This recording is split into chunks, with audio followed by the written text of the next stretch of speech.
Hey everybody, it's Mike over here doing my thing. What are you doing?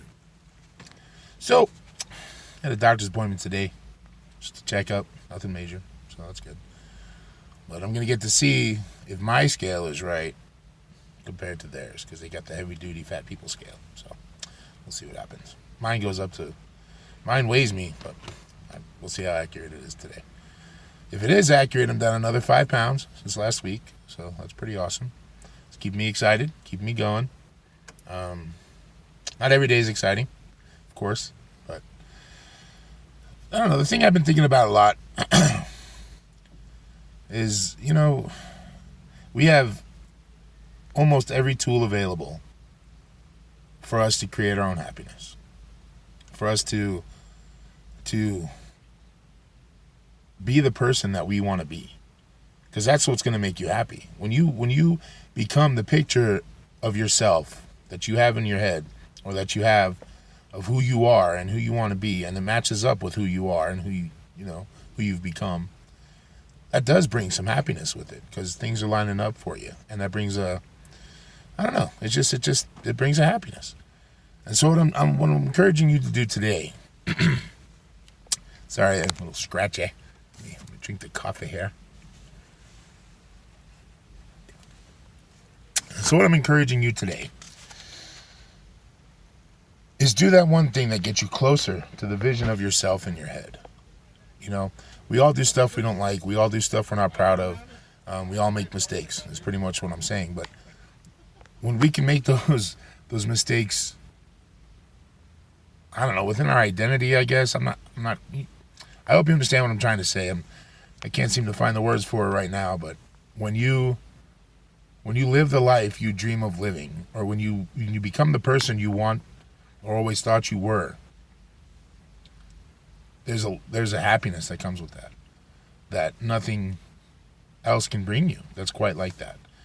We search for it everywhere. We search for it in other people, which is a really bad thing to do for you and for that other person, because you're putting a lot of pressure on them to make you happy, and that's not fair to either one of you. So you find your happiness within yourself. You find your happiness in becoming the person you want to be.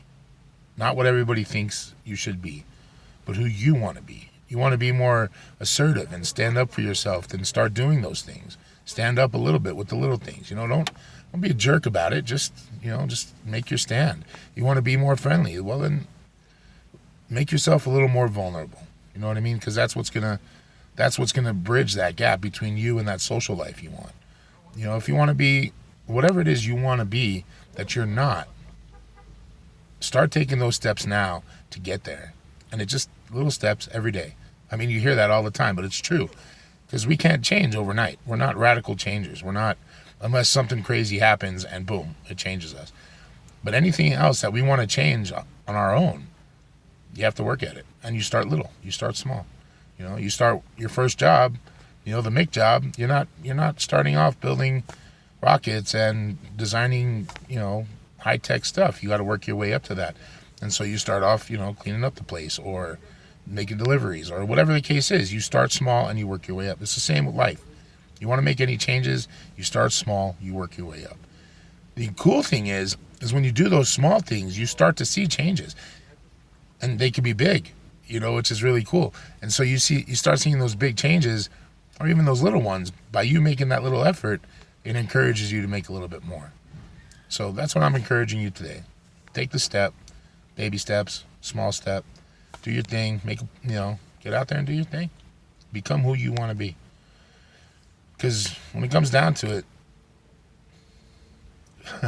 it, we get so worked up about stuff right now. And if we would actually stop for a second and think, is this going to matter next year? Forget 100 years from now, but next year.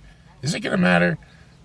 No, most likely not. There are some things, yes, but for the most part, the stuff that we get all ruffled about and all, it's stuff that's not going to matter next year. And so step back, take a look, ask yourself, this thing that's upsetting me, stressing me out, freaking me out, thing I'm obsessing about right now, that's scaring me and bringing me down, is that going to be important next year? So if not, reevaluate how you want to process those things and how you want to handle them. So until next time, keep being you, because you matter. Bye.